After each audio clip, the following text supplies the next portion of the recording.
네. 2차 전지 내에서 접근 가능한 유망주 어떤 게 있다고 보세요?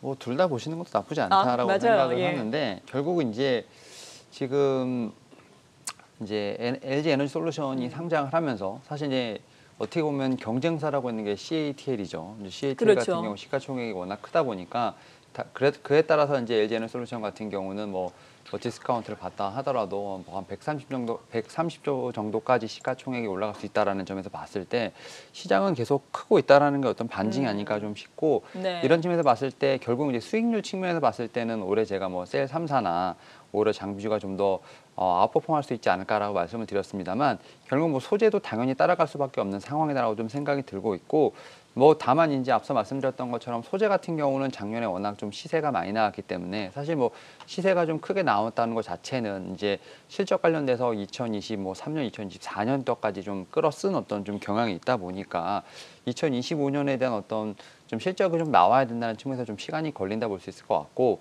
다만 이제 장비라든지 셀3사 같은 경우는 이제 그에 비해서 좀 많이 좀 언더퍼폼했던 부분이 있기 때문에 이런 측면에서 다시 한번 좀 상승 여력이 있지 않을까 좀 생각을 하면서 오히려 이제 대형주 혹은 이제 안전하게 가지고 싶으신 분들 같은 경우는 저는 셀 3사를 좀 충분히 보시는 게 어떨까 말씀을 드려보도록 하겠고 네. 뭐 소재 같은 경우는 뭐 지금 충분히 좀 기간 조정을 좀 받았기 때문에 오히려 지금 접근하기 좀 부담이 없다라고 좀 생각이 들고 있고 또 장비 같은 경우는 또 뭐 아직까지 이제 저평가에 대한 부분이 있습니다만 그래도 최근에 좀 많이 올라오다 보니까 또 손이 안 가시는 분들도 있지 않을까 좀 생각이 들고 있습니다. 이에 따라서 저는 그럼에도 불구하고 뭐 장비주 같은 경우는 오히려 제가 볼 때는 업사이드가 좀 있다라는 측면에서 봤을 때 뭐 좀 중소형주 좋아하시는 분들은 뭐 장비주, 그다음에 이제 대형주 좋아하시는 분들 같은 경우는 셀 3사. 이제 제가 볼 때는 LG 에너지 솔루션의 좀 상장에 따라 좀 움직임이 좀 바뀔 수도 있겠습니다만 저는 LG 에너지 솔루션 좀 청약을 한번 해보시는 것도 좋지 않을까 말씀드려보도록 하겠고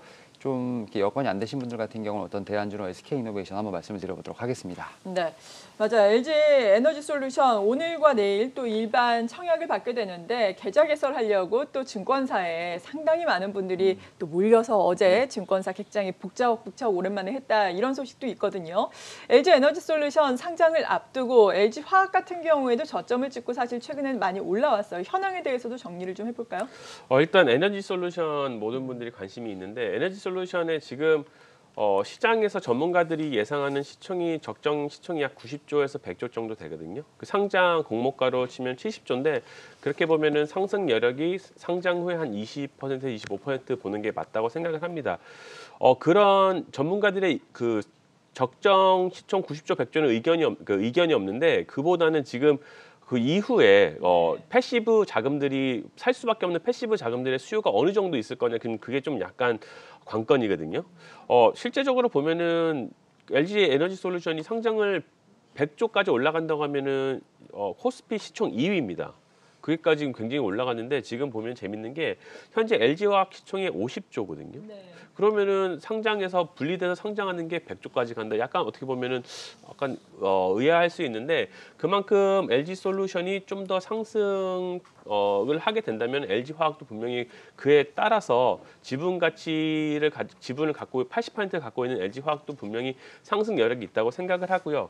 그리고 그 부분만큼 LG 에너지 솔루션은 뭐 지금 증설에 대한 기대, 사업에 대한 확장성 이런 것 때문에 그 외에 따라오는 2차 전지 소재 업체들도 또 다시 한번 반등을 할 수 있다고 저는 보고 있거든요. 네. 그러나 이제 일단 기본적으로 생각할 때 뭐 어떤 분들은 생각하실 때 LG 에너지 솔루션이 굉장히 대여급이기 때문에 뭐 당연히 따상을 갈 수 있지 않냐 이렇게 기대를 하실 수 있는데 그거는 정말 불가능하다고 저는 판단을 하고 일단 단기적으로 봤을 때는 그 패시지 자금 때문에 오버슈팅은 가능하지만은 좀 그 이후로 한 몇 개월, 한 6개월 정도 본다고 하면은 한 전문가들이 지금 얘기하는 한 100조 정도의 시총 100조 정도로 다시 제자리를 찾지 않을까 생각을 하고 일단 뭐 윤여민 팀장님이 말씀하신 대로 저는 청약을 기본적으로 하는 거는 맞다고 생각을 하고요. 네. 왜냐하면 이런 투자가 어떻게 보면은 하방에 막혀 있는 투자라고 볼 수가 있거든요. 이런 투자는 뭐 기꺼이 뭐 미니멈으로 해서 하시는 게 맞다고 생각을 하고 너무 욕심을 부리지 말고 뭐 2배, 뭐 20, 상한가 이런 것보다는 한 20% 정도 해서 시작해서 좀 보시는 게 맞다고 생각을 그러니까 합니다. 좀 상장 첫날 팔자 이런 의견이신 거예요? 아닙니다. 상장 첫날에 파는 것보다는 말씀드렸지만 이 지금 보니까 기관들이 그 수급을 보고 지금 나올 수 있는 물량을 보면은 약 한 15일 정도 이후부터 좀 매물이 출현할 수 있다고 지금 전문가들이 얘기를 하거든요. 네. 그리고 풀릴 수 있는 물량은 지금 제한적이고 그리고 패시브 자금들은 지금 매수를 해야 되는 입장이기 때문에 첫날 이후에도 당분간은 좀 지켜보는 지금 어느 정도 올라갈 거는 아무도 네. 예상을 못하기 때문에 당분간은 좀 매수 후에 좀 지켜보자. 어디까지 갈지 모르겠지만 좀 그렇게 말씀을 드리고 싶습니다. 약간 중기적으로 보자라는 의견이시네요. 뭐 한 달 정도는 한 달 정도. 한 달 정도는 네. 그렇게 봤으면 좋겠습니다. 네. 그리고 앞서서 뭐 2차 전지와 관련해서 여러 가지 섹터를 다 긍정적으로 볼 수 있겠다라고 언급을 해주셨잖아요. 어떤 종목 특히나 유망하게 보세요?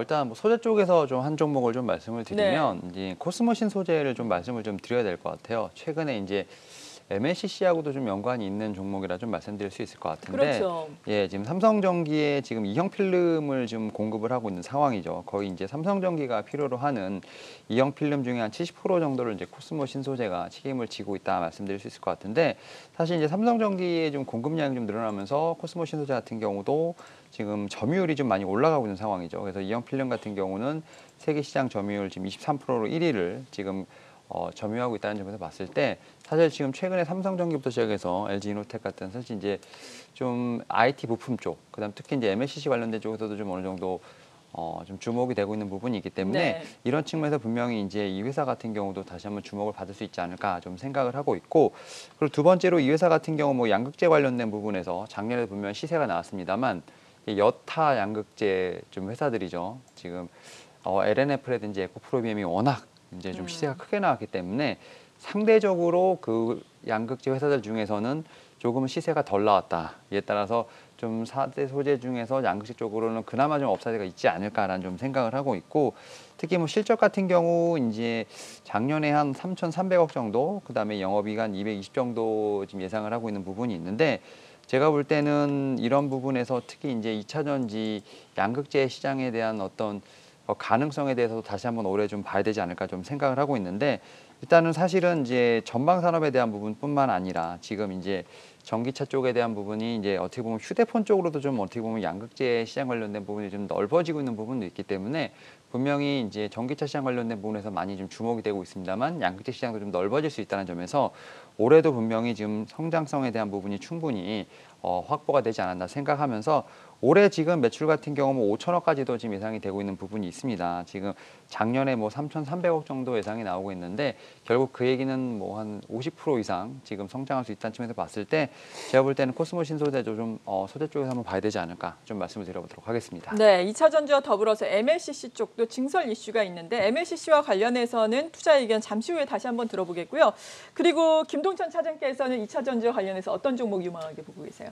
저는 엔캠을 유명하게 보고 있는데요. LG에너지솔루션이 상장을 하면서 가치가 올라감에 따라서 2차 전지 소재 업체들도 많이 수혜를 받을 거라고 저는 예상을 하는데, 그중에서도 저는 엔캠을 좀 주목해서 보고 있거든요. 엔캠 같은 경우는 고객사 매출 비중이 LG에너지솔루션이 80% 이상 하는 굉장히 LG에너지솔루션에 포커스를 맞춘 전의 기업이라고 말씀을 드릴 수가 있습니다. 그리고 어제 그저께 유안타 증권에서 리포트가 나왔는데요. 원래 예전에 저희가 알기로는 엔캠에서 발표하기로 2025년까지 캐파를 2.5만 톤 목표로 하고 있다는데, 이 유안타 증권사 리포트에 따르면은 이 2.5만 톤이 아니라 30만 톤으로 굉장히 늘어날 거라고 지금 얘기를 했습니다. 이 근거를 바탕으로 해가지고 시총을 지금 약 한 1.7조 정도 되는데 3.2조까지 제시를 하면서 목표 주가를 굉장히 크게 상향을 했는데요. 이 리포트에서 따르면은 일단 그 엔캠이라는 전액 업체가 이 증설할 수밖에 없는 이유에 대해서 얘기를 하고 있거든요.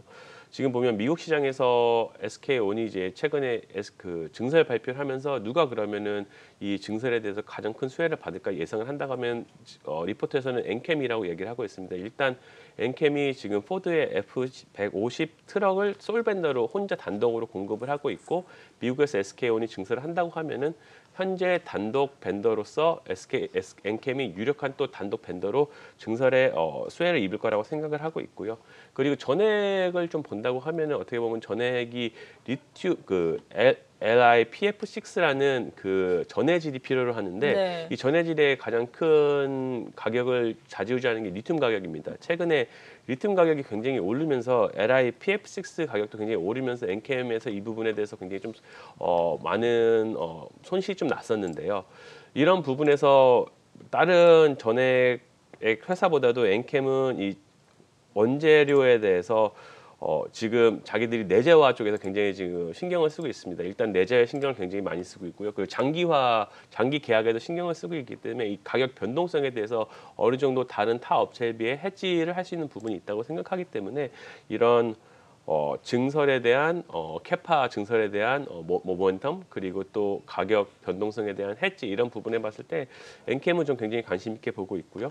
이런 부분에서 봤을 때 LG 에너지 솔루션이 가격 상승 모멘텀에 비해서 네. 소재가 할 때 엔캠도 또 같이 올라갈 것이라고 보고 있기 때문에 좀 관심 있게 보셨으면 좋겠습니다. 요즘에 추세가 상당히 좋네요. 기관의 순매수가 연일 들어오면서 지금 뭐 1월 11일부터 계속해서 연일 오름세를 나타내고 있는데 재평가 되기를 엔캠 기대를 해보겠습니다. 앞서서 그리고 코스모 신소재 말씀을 하시면서 코스모 신소재도 또 MLCC를 다루고 있다라고 언급을 해주셨는데 오늘 또 MLCC와 관련된 종목들 사막 컨덴서를 필두로 삼성전기까지 잘 가고 있지 않습니까? 네. 이들 종목들 지금 관심을 가지고 따라잡아도 될까요? 사실 뭐 삼성전기 같은 경우는 저는 여전히 네. 충분히 좀 약간 눌림목에서 분할 매수 가능하지 않을까 좀 생각을 하고 있고 지금 말씀하셨던 것처럼 지금 MLCC 관련된 쪽에서 어떻게 보면 대장주라고 말씀드릴 수 있을 것 같은데 삼성전기 같은 경우 이제 MLCC 관련된 부분 특히 이제 여러 가지 좀 그런 업사이드가 충분히 있지 않을까 좀 생각을 하고 있고 특히 이제 말씀하셨던 것처럼 이제 기판 사업 같은 경우는 모바일 기판에서부터 시작해서 이제 PC라든지 서버 분야로 좀 매출이 확대되고 있다는 점에서 봤을 때 글로벌 어떻게 보면 반도체 기판 업체로 좀 성장하지 않을까라는 좀 충분한 예상도 가능하다라고 좀 생각이 들고 있고 또 이제 다른 이제 사업체죠. 이제 카메라 모듈 같은 경우는 이제 폴디드 비중이 좀 확대가 되고 있고 특히 이제 최근에 전장용 시장에 대한 부분이 좀 어느 정도 주목을 받으면서 사실 이제 올해보다 내년이 좀 더 본격적으로 성장할 수 있지 않을까 좀 생각을 하고 있습니다. 특히 이제 네. 휴대폰 같은 경우는 갤럭시 S22 울트라 모델의 어떤 비중이 좀 증가하는 부분이 있기 때문에 여기서 제가 볼 때는 좀 매출에 대한 부분을 좀 볼 수 있지 않을까 생각하고 있고 애플 같은 경우도 지금 이제 아이폰 15 정도 중에서 이제 최상위 모델에는 이제 고배율 이제 줌이 가능한 폴디드 카메라가 좀 적용될 것으로 보이기 때문에 여기에도 삼성전기에 좀 경쟁력이 부각되지 않을까라는 생각이 들고 있습니다. 이에 따라서 제가 볼 때는 카메라 모듈 쪽에서 상당히 좀 강력한 모멘텀을 가지고 있는 부분이 있기 때문에 제가 볼 때는 LG 이노텍에 대한 어떤 그 주가의 상승력을 제가 볼 때 삼성전기도 충분히 따라갈 수 있지 않을까 좀 생각을 하면서 저 같은 경우는 분명히 지금 전고점을 한번 다시 도전할 수 있는 어떤 그런 좀 상승세를 한번 올해 한번 기대해봐도 되지 않을까 좀 생각을 하면서 저 같은 경우는 충분히 이제 뭐 하방이라기보다는 좀 약간 눌림목에서 좀 음봉이 나올 때 좀 어느 정도 매수를 진행하셔도 충분히 무관하지 않을까 좀 생각을 하면서 좀 올해 한 해 좀 상당히 좋게 보고 있다 말씀드릴 수 있을 것 같습니다. LG 이노텍은 너무 잘 갔잖아요. 네. LG 이노텍 같은 경우에는 지금 고점에서 약간 조정을 받고 있는데 차익 실현하시겠어요? 아니면 만약에 보유하고 있다면은 어떠시겠어요? 사실 이제 LG 이노텍은 사실은 최근에 뭐 실적에 대한 부분도 있지만 이제 애플 향에 대한 어떤 그런 모멘텀 플러스 그렇죠. 약간 메타버스까지 약간 확장되는 듯한 느낌이 좀 네. 있다 보니까 좀 주가가 좀 상당히 이제 어떻게 보면 이제 단기간에 좀 나왔는데 일단 저 같은 경우는 살짝 이제 그 어떻게 보면 저한테 이제 물으신다면 저는 약간 중장기적으로 봤을 때는 충분히 더 나올 수 있는 부분은 있다라고 생각합니다. 상당히 있는데 다만 이제 보유하고 계신 분들의 어떻게 보면 이제 매매 전략에 따라 좀 다르지 않을까. 그거야 그렇죠. 예, 그러니까 네. 좀 단기적으로 원하시는 분들 같은 경우 차익 실현을 하시고 다시 한번 눌림목에 들어가시는 것도 제가 볼 땐 맞다고 생각되지만 이제 이런 대형주 같은 경우는 좀 어떻게 보면 계속 떨어질 때마다 모아가는 전략이 좀 유효하다고 생각하기 때문에 LG이노텍 같은 경우는 최근에 이제 뭐 증거사 리포트를 봐도 이제 대부분 목표가가 50만 원이 넘어가는 그래서 지금보다도 약간 한 15% 이상의 좀 업사이드가 좀 있다라고 좀 생각이 들고 있기 때문에 저 같은 경우는 충분히 중장기적으로 봐도 좀 무관하지 않을까 생각하고 있습니다. 네, 그렇군요. 이 밖의 종목들 알아보도록 하죠. 박소영 캐스터. 함께 이 비판 관련주들이 긍정적인 흐름을 지속하는 가운데 방금 전 코리안 서키트가 VI 걸리면서 장중 12%까지 급등했고요. 현재도 이수페타시스나 심텍 등 여러 종목들이 강세 나타내고 있습니다. 기판 관련주 정말 많은데 그중 한 종목만 꼽자면 어떤 게 볼 수 있을까요? 한 종목은 꼽자면 저는 심택을 꼽겠습니다. 아, 그래요? 네. 코리아 서킷 굉장히 좋은데 일단 아까 제가 서두에 말씀드린 대로 지금 실적 시즌에서 가장 중요한 게 4분기 실적, 그중에서도 컨센을 상회하는 실적이 나온 종목들을 좀 유심히 보셔야 된다고 말씀을 드렸는데 그중 하나가 코리아 서킷입니다. 네. 코리아 서킷가 4분기 실적이 매출이 한 4천억, 영업이익이 한 355억 정도 나오면서 컨센을 상회하면서 깜짝 실적을 보여줬거든요. 이게 어떻게 보면은 그 애널리스트가 실적 발표 전에 계속 추정치를 내놓고 있는데 네. 추정치를 계속 상향을 했습니다. 그 상향치를 또 넘어서 실적을 발표를 한 거거든요. 그런 부분에서 굉장히 저는 상승 모멘텀을 크게 받았다고 생각을 해서 오늘 좋은 흐름을 보인다고 생각을 하고요.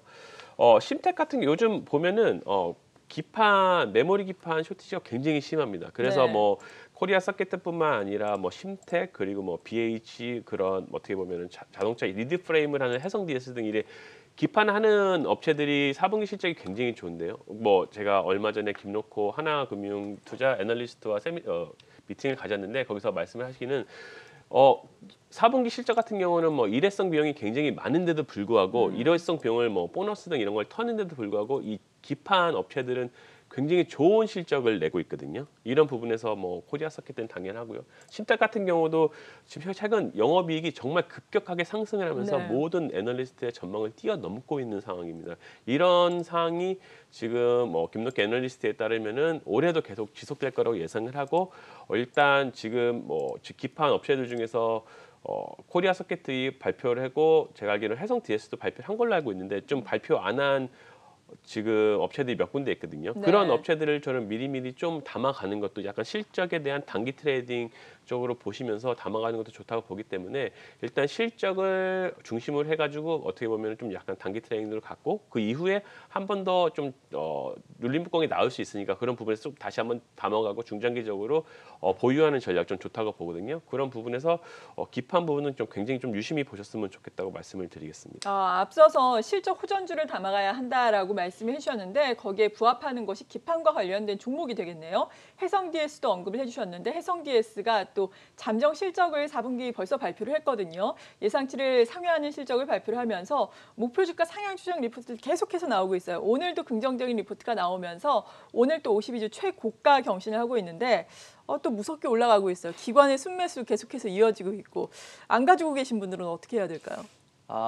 최근에 사실 이제 LG 에너지 솔루션 네. 어떤 청약 이슈로 인해서 좀 약간 테마적으로 움직였던 뭐 2차 전지 반도체 뭐 이런 쪽 있는데 사실 그거 약간 별개로 지금 CS2022에서 좀 부각을 받았던 게 차량용 반도체 또 자율주행 관련된 쪽이라고 좀 생각을 네. 하고 있고 여기에 또 이제 4분기 어닝 시즌이 좀 합쳐지면서 해성 DS는 좀 그러한 측면에서 상당히 지금 주목을 받고 있지 않나 좀 생각이 들고 있고 사실은 5만 원 이하에서 분명히 잡으셨다고 하더라도 벌써 지금 한 15% 이상의 좀 수익이 나올 정도로 상당히 그 급격한 상승세를 보여주고 있는데 이제 말씀하셨던 것처럼 좀 실적에 대한 부분이 좀 계속 강조가 되고 있는 것 같습니다. 특히 이제 작년 4분기 지금 잠정 실적이 나왔는데 특히 이제 영업이익 같은 경우가 392% 이상 지금 증가를 하면서 지금 분기 최고 실적을 달성했다는 부분이 있고 지금 최근에 지금 계속 주목받고 있는 게 이제 차량용 반도체. 어떻게 보면 이제 반도체가 뭐 우리가 생각하는 D램이라든지 낸드 쪽인데 차량용까지 어느 정도 이제 확대가 되는 모습들. 네. 거기에 이제 삼성전자가 좀 뛰어드는 모습도 나오고 있고 특히 이제 차량용 반도체라는 어떤 이러한 부분이 새로 생기면서 어떻게 보면 이제 뭐 IT 쪽에서 이제 AI라든지 좀 이렇게 좀 반도체의 어떤 수요가 좀 넓어지면서 결국 이제 반도체도 사이클 산업이 아니까 사이클 산업이라기보다는 구조 성장에 대한 부분으로 좀 어느 정도 부각이 되면서 이러한 측면에서 지금 하나의 축을 담당하고 있는 차량용 반도체 관련돼서 지금 해성 DS가 지금 어떻게 보면 대장주로 나오고 있지 않나 좀 생각이 들고 있고 제가 볼 때는 뭐 올해 같은 경우도 상당히 좀 계속해서 좀 실적에 대한 부분이 좀 주목이 받지 않을까 좀 생각을 하고 있는데 일단은 올해 같은 경우도 지금 차량용에 대한 부분들 이제 사실 일반용 이제 내연기관보다는 이제 전기차라든지 사실 이제 반도체가 많이 들어가는 그런 이제 좀 친환경 차에 대한 어떤 매출이 상당히 중요하지 않을까 좀 생각을 하고 있고 뭐 이런 측면에서 뭐 2차 전지부터 시작해서 관련된 지금 산업들이 다 구조적 성장을 하고 있는 부분이 있기 때문에 이 회사 같은 경우도 충분히 그거에 대한 수혜를 좀 받을 수 있지 않을까 생각을 하고 있습니다만 주가상으로는 지금 단기적으로 너무 많이 올랐기 때문에 그렇죠. 일단은 좀 보유하신 분들 조금 이제 수익 실현을 좀 하시는 쪽으로 가는 게 좀 맞다 생각 들고 있고 보유하지 않으신 분들 같은 경우는 좀 다른 대안주를 찾아보시는 게 어떨까 좀 네. 생각을 하고 있습니다. 다른 대안주 어떤 주를 보고 계신지 잠시 후에 공략주를 통해서 알아보겠고 뭐 IT 반도체 쪽은 정말 좋아질 수밖에 없는 것 같아요. 반도체를 쓰고 있는 부분이 계속해서 말씀하신 것처럼 늘어나고 있잖아요. 차량용 반도체도 지금 차에 어마어마하게 앞으로 더 들어갈 것이고 또 중장기적으로 보자면은 PC 시대에서 모바일 시대가 왔듯이 이제는 모바일 시대에서 또 AR, VR 시대가 올 거거든요. 그럼 이쪽에 또 들어가는 것이 IT 또 반도체 쪽이 될 텐데 관련해서 또 뭐 IT와 관련해서 알아볼 종목들 어떤 게 있을까요? 박수영 캐스터. 네, IT단에서 스마트폰, 이 폴더블 관련주들이 오름세를 지속하고 있습니다. 지난 4분기부터 조금씩 고점을 높여가고는 있지만 지난해 급등세를 나타냈던 그 탄력까지는 좀 나오지 않고 있는 상황인데요. 올해 전망은 어떻게 보시나요? 작년에 폴더블 폰이 대박을 쳤죠. 네. 올해도 그러니까 폴더블 폰이 이제 제가 알기로 한 2년, 3년 차 정도 되는 거, 이제 올해가 4년 차 정도 되는 것 같은데 네. 이제 삼성전자 같은 경우는 핸드폰 출시를 뭐 갤럭시나 아니면 노트 이런 걸 매년 비슷한 시기에 출시를 하지 않았습니까? 이제 올해부터는 폴더블 폰도 이렇게 비슷한 시기에 매년 나오는 걸로 알고 있는데 폴더블 폰이 아마도 나오는 시기가 올해는 한 7, 8월 정도 지금 예상을 하고 있거든요. 그렇게 본다고 하면은 주식시장은 제품이 출시되기 미리 전에 움직이기 때문에 실질적으로 아마 폴더블 폰이 다시 한번 곽강을 받을 수 있는 시기는 주식시장에서 받을 수 있는 시기는 한 1분기 하반 정도라고 생각을 하고 그때부터 저는 좀 담아야 된다고 생각을 하거든요. 올해 폴더블 폰이 지금 보면은 출하량이 한 2021년에 1,000만 대 정도 되는데 2025년도에 한 6,700만 대 정도 할 정도로 굉장히 지금 인기가 많다고 지금 네. 하고 있고요. 패널 기준입니다. 그렇게 보면은 폴더블 폰에서 했을 때 가장 우리가 주목해야 될 종목이 뭐냐 하면은 BH라고 말씀을 드리겠습니다. BH 같은 경우는 다시 한번 또 기판으로 돌아가는데요. 기판에서도 이제 폴더블 폰에 맞는 기판을 좀 전문적으로 하는 기관이기 때문에 이런 기판 부분에서 BH가 당연히 주목을 받을 수 없다고 생각을 하고 있고요. 지금 어떻게 보면은 좀 약간 폴더블 폰이 나오고서 좀 시간이 좀 됐기 때문에 지금 약간 좀 비수기 시즌인데도 불구하고 폴더블 폰 종목들의 주가가 아직도 좋은 흐름을 추세가 보이고 괜찮은데요, BH? 예, 그렇게 본다고 하면은 BH 같은 경우는 이제 폴더블뿐만 아니라 다른 반도체 기판도 하기 때문에 계속 좋은 모습을 보이고 있는데 이런 부분에서 봤을 때 저는 이제 약간 뭐 오늘 내일 들어가 이런 걸 보는 것보다도 지난주 올 초부터 보면은 어떻게 보면 조정이 굉장히 좀 많은 시장이지 않았습니까? 그럴 때 이런 종목을 내가 생각을 해놨다가 어느 정도 좀 중장기적으로 좋다고 생각을 할 때 그럴 때 담는 저는 용기가 굉장히 필요하다고 생각을 하기 때문에 이런 부분을 뭐 폴더블 폰 7, 8월 달에 7, 8월 달에 발표할 거고 3, 4월 정도에 담는 게 좋다라고 생각을 하고 그 전에 주가가 좀 부담됐다고 하면 관심 있게 보시다가 좀 조정을 받을 때 담는 전략 저는 매우 유효하다고 보고 있습니다. 그런 부분에서 좀 접근하시는 게 항상 맞지 않을까 좀 강하게 좀 말씀드리고 싶습니다. 네, 조정 시의 매수 전략 BH 주셨습니다. 이번에는 좀 다른 업종들 알아볼까요, 박수은 캐스터? 네, 어제 롯데칠성이 장 마감 후 자사주 처분 공시를 냈고요. 이에 대해서 이 4분기 호실적이 기대된다는 긍정적인 리포트도 나온 상황입니다. 최근 음식료주도 좀 조용했는데 어제 편의점주가 올라갔듯이 올 상반기에 좀 탄력받을 수 있을까요?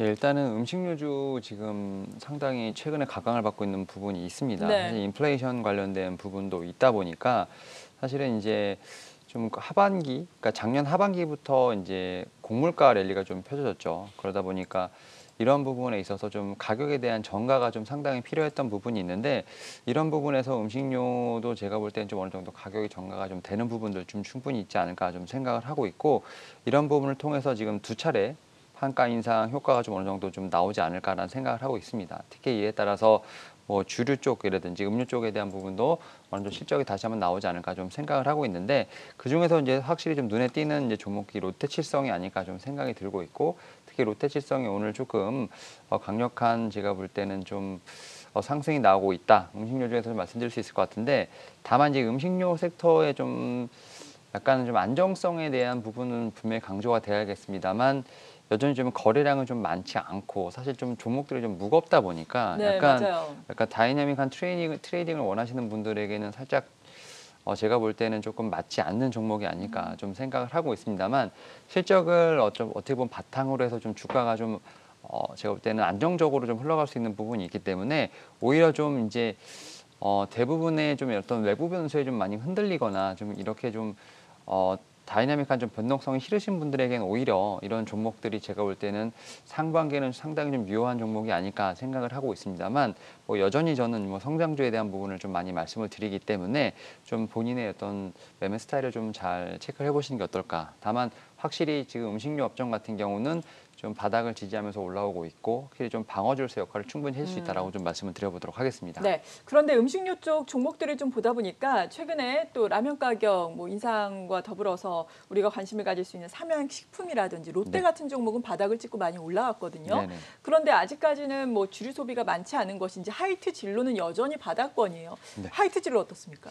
하이트 진로는 사실은 약간 위드 코로나 약간 대표 종목으로 지금 사실 많이 인식이 되다 네. 보니까 거기서 약간 좀 주가가 좀 손해를 보는 게 아닌가 좀 생각이 들고 있는데 결국 이제 위드 코로나 관련된 종목들은 제가 볼 땐 시간과의 싸움이 아닐까 좀 생각을 하고 있고 뭐 여행이라든지 이제 카지노 그다음에 뭐 이런 항공 관련된 종목도 네. 대부분 약간 비슷하지 않을까 좀 생각이 드는데 하이트 진로 같은 경우는 앞서 말씀하셨던 것처럼 사실은 좀 그런 모멘텀이 좀 있음에 다른 음식료에 있음에도 불구하고 좀 많이 못 간 종목이라 생각이 들고 있고 최근에도 보게 되면 이제 좀 매수 현황이 좀 좋지는 않기 때문에 일단은 좀 바닥을 좀 더 그 지지를 하는지를 봐야 되지 않을까 좀 생각이 들고 있고 다만 저는 이제 하이트 진로 같은 경우는 이제 위드 코로나 관련돼서 흔히 해서 이제 우리나라 같은 경우도 이제는 좀 개방이 된다고 한다면 그러니까 좀 사회적 경제단계 이런 부분에서 좀 어느 정도 완화 조치가 좀 나온다고 한다면 충분히 제가 볼 때는 주목을 받을 수 있는 종목이 아닌가 생각을 네. 합니다만 아직까지는 좀 아직은 그 정책에 대한 부분을 좀 지켜봐야 되지 않을까 생각을 하면서 오히려 말씀하셨던 것처럼 안간 이제 음식료 업체 중에 하나가 아닐까 생각을 그렇죠. 하면서 오히려 좀 관심주에 넣어주시는 게 어떨까 좀 말씀을 드려보도록 하겠습니다. 네, 하지만 아직까지는 매수 타이밍은 아닌 것 같다라는 언급이었어요. 금융주 최근에 어려운 시장에서도 금리 인상 모멘텀을 받고 꾸준하게 올라왔는데 요 며칠 사이에는 약간은 조정을 받고 있어요. 대표적인 종목 살펴보자면 하나금융지주 있겠고 또 메리츠화재 같은 경우에는 지금 계열사에서도 핵심 뭐 계열사로 지주 내에서 부상을 하고 있다. 긍정적인 리포트가 나오면서 오늘도 3% 오름세를 나타내고 있거든요. 금융주 계속해서 가지고 갈까요? 금융주를 볼 때 어떻게 보면 이제 어떤 분들은 종목 너무 안 움직이니까 재미없어서 안 한다 이런 분들도 요즘에는 많으신데 재밌었어요. 근데 일단 보실 때 금리 상승에 항상 따라오는 게 금융주가 맞는 거고 그리고 금융주는 약간 단기적으로 상승을 바라기보다는 좀 중장기적으로 좀 지속적으로 차츰차츰 올라가는 성향이기 때문에 그런 걸 보고 가셔야 되는데 많은 분들이 그거를 못 기다리고 이제 중간에 매도하시고 이런 부분이 많더라고요. 말씀하신 것처럼 금리를 얼마 전에 인상을 국내 그 한국은행이 기준금리를 지난주에 인상을 하면서 금융주들이 지난주 다 오르는 모습을 보였는데 말씀하셨듯이 다시 한번 하락하는 모습을 보인단 말이죠. 그러면 왜 금리는 오른다고 하는데 왜 하락을 하지?라고 의문을 가질 수 있는데 이게 어떻게 보면 등락을 하면서 차츰차츰 올라가는 거기 때문에 올해 같은 경우는 뭐 누가 봐도 금리를 뭐 미국도 하고 미국도 올리고 국내도 올리고 다 올릴 지금 상황이기 때문에 어쩔 수 없이 주가가 갈 수밖에 없는 상황입니다. 이게 어떻게 보면 인내력이 굉장히 필요하다고 저는 보고 있거든요. 그러면 이제 금융주가 금리에 따라서 금융주가 올라간다 하면 어떤 금융주를 선택해야 되나 굉장히 또 고민이 많이 되실 텐데 전 개인적으로 봤을 때 메리츠는 약간 금리 상승에 대한 금융주보다는 약간 다른 내부적인 이슈로 인한 모멘텀이 네. 있다고 생각하고 어떻게 피오하게 그 금리 상승에 인한 혜택을 보는 금융주는 저는 하나금융지주라고 좀 생각을 많이 하거든요. 일단 금융지주가 4분기 실적이 굉장히 좀 생각보다 좀 좋게 나왔습니다. 이제 지배주주 순이익이 한 6,300억 정도 나왔고 이게 컨센을 한 8% 상회할 거라고 지금 보고 있거든요. 그리고 2021년 ROA가 한 10% 육박할 거라고 지금 전망을 하고 있습니다. 하나금융지주가 좀 다른 금융지주에 비해 좋은 점이 차별성이 있는 게 뭐냐면은 타행 대비 비해서 하나은행 같은 경우는 높은 변동금리 대출 비중을 갖기 때문에 금리가 인상을 했을 때 대출 금리도 같이 좀 더 인상폭이 클 수밖에 없기 때문에 다른 타 금융주에 비해서 좀 더 실적이 좀 좋을 수밖에 없다고 생각을 하고요. 그리고 금리 인상 추세에 따라서 그 은행주를 보면은 NIM이라고 순이자 마진이 굉장히 중요한데 하나금융주 중에 NIM이 굉장히 또 다른 데에 비해서 높은 편입니다. 네. 그렇기 때문에 올해 금융주를 선택한다고 하면 저는 하나금융주를 가장 관심 있게 보는 게 어떨까 그렇게 말씀을 드리고 싶습니다. 네.